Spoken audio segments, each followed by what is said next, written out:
Right now, as you are watching this video, there is a single locked weather pattern sitting over North America that meteorologists are watching feed 4 separate hazards at the same time. And it is not going to move for the better part of the next 10 days. Not a heat wave in one place and a storm system in another that happen to be sharing the news cycle. DOIS, one pattern, one structure in the upper atmosphere. And it is producing a heat dome intense enough to trigger air quality alerts from the Great Lakes into the Northeast. A chain of severe thunderstorm threats stretching from Montana to New Jersey. A flash flood emergency set up over the Texas Hill Country that has already been running for days. And a tropical disturbance quietly organizing in the Gulf of Mexico on the exact average date the Atlantic season typically produces its second named storm of the year. 4 hazards, one cause. And if you live anywhere east of the Mississippi, what happens to you over the next 10 days depends almost entirely on which side of this pattern you happen to be standing on. This video is going to walk you through the entire structure so you understand not just what is forecast, but why it is forecast, and why the forecasters watching it are choosing their words carefully. Subscribe and turn on the notification bell before this video ends, because the tropical piece of this story in the Gulf is still unresolved. The exact placement of this weekend's severe weather is still being argued over inside the model guidance, and when the official outlooks update over the next 48 hours, you will want to know before the changes arrive rather than after. Start with the architecture, because every one of these 4 hazards traces back to the same feature in the atmosphere. And once you understand that feature, the rest of the forecast stops looking like 4 unrelated news stories and starts looking like one connected event, 30,000 to 40. 1,000 feet above the surface, the winds that steer nearly all large-scale weather across North America organize themselves into the jet stream, a fast-moving current of air that marks the boundary between cold air to the north and warm air to the south. In a typical mid-July pattern, that boundary sits well north of the lower 48, and the eastern United States settles into the ordinary rhythm of summer, hot, humid days interrupted by scattered afternoon thunderstorms that come and go without much drama. That is not the pattern in place this week.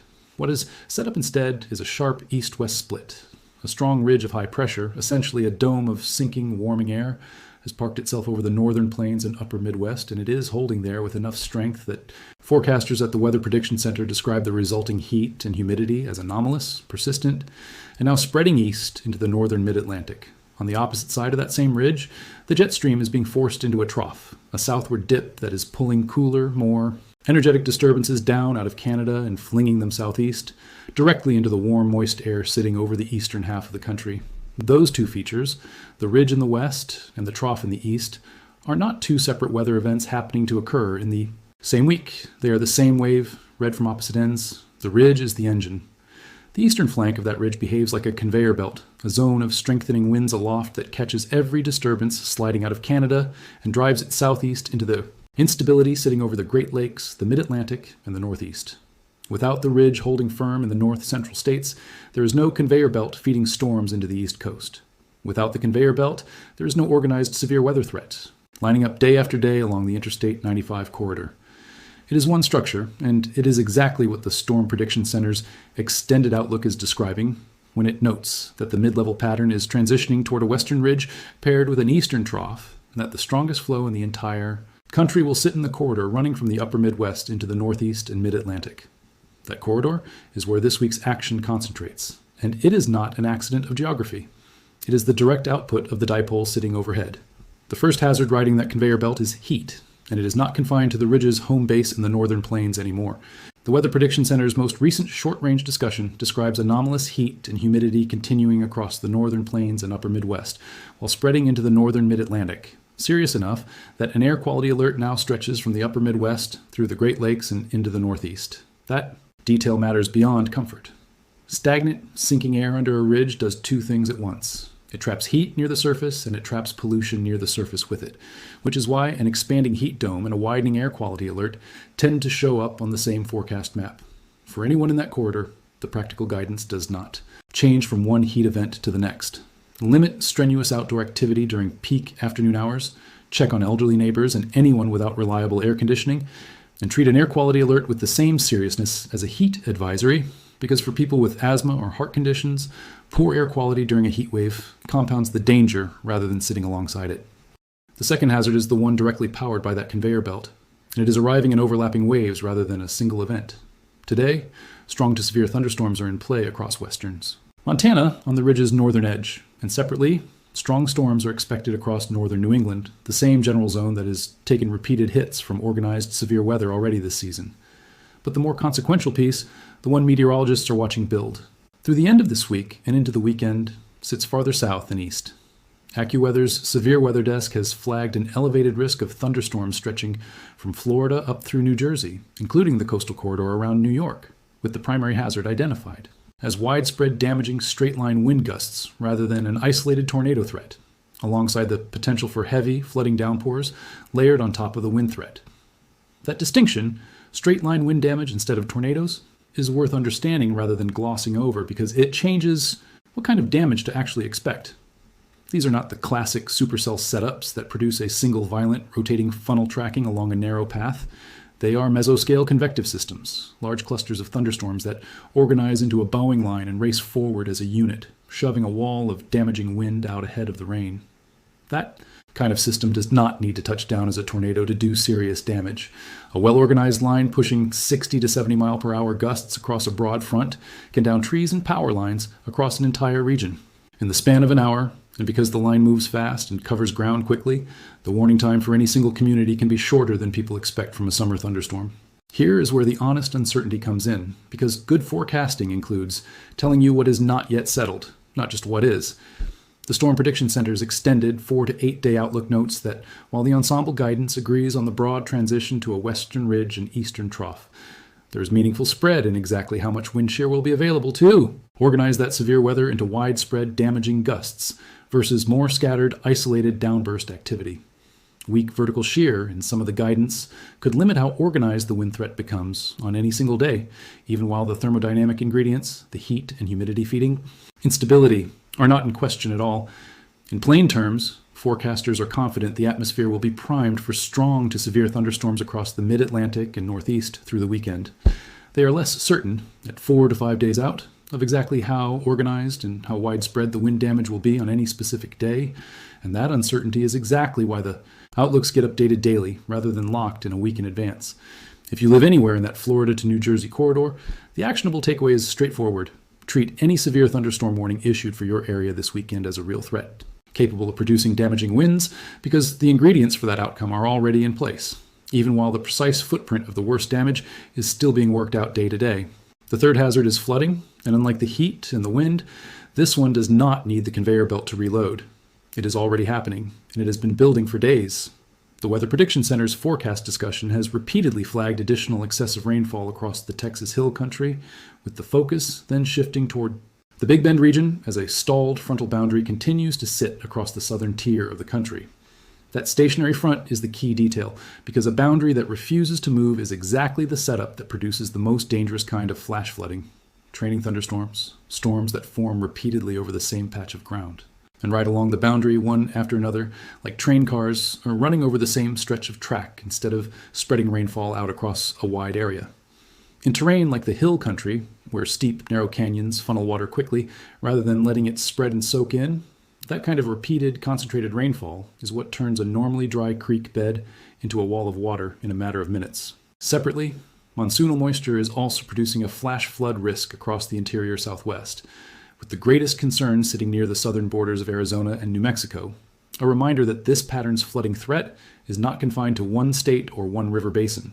Flash flooding is consistently one of the most underappreciated hazards in any multi-threat weather pattern, and it is worth pausing on why. Tornado and wind damage are visible, dramatic, and easy to picture from a warning alone. Flash flooding is harder to visualize in the abstract, and it frequently offers far less warning time than people assume. A stretch of road that looks like a shallow, manageable puddle can be moving at a velocity strong enough to sweep a vehicle off the pavement before the driver has time to react, and a significant share of flood deaths in a typical... The guidance from emergency managers on this point has not changed in years, and it has never been proven wrong. Turn around, don't drown. No flooded roadway, no matter how familiar or how short the detour, is worth attempting to cross. The fourth hazard is the one still working itself out in real time, and it sits in the Gulf of Mexico. The National Hurricane Center has been tracking an area of interest in the northeastern Gulf, giving it a low but non-trivial chance of organizing into a tropical depression or tropical storm over the next 7 days, with development odds sitting around 20% as of the most recent outlooks and next to no chance of anything forming within the next 48 hours. If the system does organize, The next name on this year's Atlantic list is Bertha, followed by Cristobal. There is a detail here that is easy to miss, but genuinely notable. The historical average date for the Atlantic season's second named storm to form is July the 17th, which is today.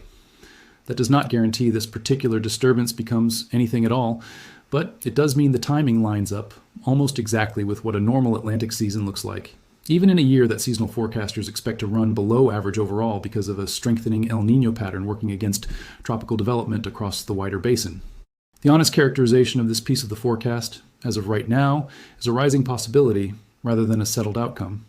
Colorado State University's mid-season update trimmed its full-year forecast down to a below-average season, specifically because of that El Niño influence, and NOAA's own outlook for the year sits in a similarly modest range. The Atlantic Basin has been fairly quiet since Tropical Storm Arthur brought its brief sub-hurricane strength impacts to Texas and Louisiana back in mid-June. But a quiet basin overall does not mean any single system in the Gulf is automatically weak or automatically irrelevant, because Gulf disturbances that form close to the coastline, rather than tracking in from the open Atlantic, carry their own specific danger, regardless of how strong they ultimately get. They develop quickly, close to land, which compresses the amount of lead time coastal communities have to prepare. And because they tend to form inside a stalled, slow-moving pattern rather than riding a fast-moving track, they tend to drift rather than race, which means whatever rain they carry has more time to sit and accumulate over the same stretch of coastline instead of moving through quickly. That is precisely the mechanism that has forecasters flagging the Florida Panhandle and the nearby southeast as the area facing the greatest rainfall risk from the system, regardless of whether the National Hurricane Center ever upgrades it to a named storm at all. A slow-moving area of low pressure sitting over Gulf water that is running warmer than the historical mid-July average will produce meaningful rainfall, whether or not it ever meets the technical definition of a tropical depression. The single clearest way to track which direction this is heading is to watch the National Hurricane Center's tropical weather outlook, which updates at 8 in the morning and 2 in the afternoon Eastern Time every day. If that development percentage climbs in the next outlook or two, or if the system gets upgraded from an unnamed area of interest into a formally tracked invest, that shift in the numbers, not any single computer model run, is the signal that the odds have moved from a background possibility into a genuine short-term concern for the Gulf Coast. It is worth understanding why forecasters keep circling back to that 20% number instead of dismissing it outright. Because a low chance is not the same thing as no chance, and the ingredients sitting underneath that low percentage are exactly the ones meteorologists look for when a weak, disorganized area of low pressure has a real shot at strengthening. Water temperatures across the northern and eastern Gulf are running warmer than the historical mid-July average, and warm water is the fuel supply for any tropical system, full stop. Wind shear, the difference in wind speed and direction between the surface and the upper atmosphere that tends to tear a developing storm apart before it can organize, is forecast to relax across the northeastern Gulf heading into the weekend and early next week. Take warm water, declining shear, and a stalled frontal boundary providing a focus for low pressure to gather around, and you have the textbook recipe for a homegrown Gulf system, the kind that develops close to the coastline rather than arriving from across the open Atlantic. That is a meaningfully different animal from a classic Cabo Verde hurricane that spends a week and a half tracking across thousands of miles of open ocean before making landfall. A homegrown system can go from a disorganized area of showers to a tropical depression in a day or two, which is precisely why the National Hurricane Center's twice-daily outlook updates matter so much right now. There is comparatively little lead time built into this kind of setup, and the honest forecast is that meteorologists genuinely do not yet know whether this ends as a soggy few days along the Gulf Coast or as this year's second named storm. It also helps to hold two separate ideas in your head at the same time without letting one cancel out the other. The first idea is that the 2026 Atlantic hurricane season, taken as a whole, is expected to run below its historical average, a forecast built around a strengthening El Niño pattern that tends to increase wind shear across the wider Atlantic and suppress storm development in most years that look like this one. The second idea is that a below-average season does not mean a quiet season for any individual location, and it does not mean individual systems can't still matter. An otherwise unremarkable year on paper can still produce a slow-moving system that sits over one stretch of coastline for days and drops a dangerous amount of rain, entirely independent of whether it ever earns hurricane strength or even a name. The seasonal outlook describes the seasonal average. It does not describe what happens to you personally if a homegrown system parks itself over your specific stretch of coast for 48 hours. Step back now and look at the whole 10 days as one picture instead of 4 separate stories, because that is the actual takeaway here. The ridge, sitting over the northern plains, is not a separate weather event from the storm threat racing across the mid-Atlantic.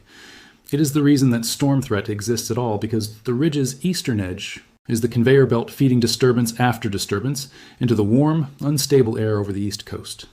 The same stalled boundary trailing off the bottom of that pattern is what is currently ringing out repeated rounds of flash flood level rainfall over Texas. And the far southern extension of that same boundary is what is helping to focus the Gulf's attention into a single area of interest, instead of letting the moisture spread out and disorganize. Heat in the north central states, severe wind threats sliding through the mid-Atlantic and northeast, flash flooding across Texas and the interior southwest, and a slow developing tropical concern in the Gulf are 4 symptoms of one atmospheric setup.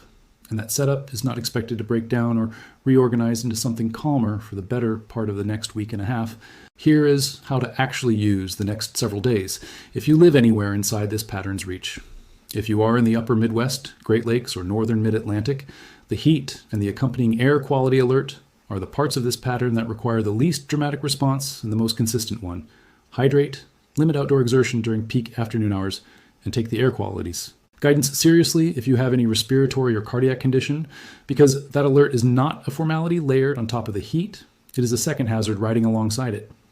If you're anywhere from Florida up through New Jersey, including the coastal corridor around New York, this weekend is the window to watch closely, because the ingredients for organized, damaging, straight-line wind events are already assembled, even while the exact day-to-day placement of the worst activity is still being refined in the guidance. Treat any severe thunderstorm warning in that window as a real threat to trees, power lines, and anything not secured outdoors, not as routine summer noise.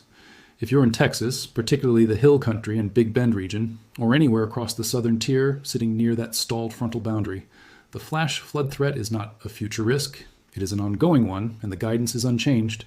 Never drive into water covering a roadway. No matter how confident you feel about the depth. And if you are anywhere along the Gulf Coast from Louisiana east through Florida and up into the Carolinas, the next several National Hurricane Center outlooks, updating twice daily, are the single most reliable way to know whether this developing situation is trending toward a genuine coastal concern or fading back into a background rain event. None of these 4 threads exist in isolation, and none of them are finished developing. The severe weather placement for the weekend is still being sharpened as the ensemble guidance converges. The Gulf disturbance's development odds could move meaningfully in either direction within the next 2 outlook cycles. The flash flood threat across Texas depends on exactly how long that stalled boundary refuses to budge. And the heat dome's exact eastern extent over the next several days will determine how far into the mid-Atlantic that air quality alert ultimately stretches. Each of those questions deserves its own follow-up as the pattern evolves, verifies, or shifts, and that is exactly what this channel will be tracking day by day. Subscribe and turn on the bell so you see the updates as the official outlooks change, rather than finding out after the fact. One locked atmospheric pattern, 4 hazards riding the same structure, and the next 10 days will tell the story of exactly how each one plays out.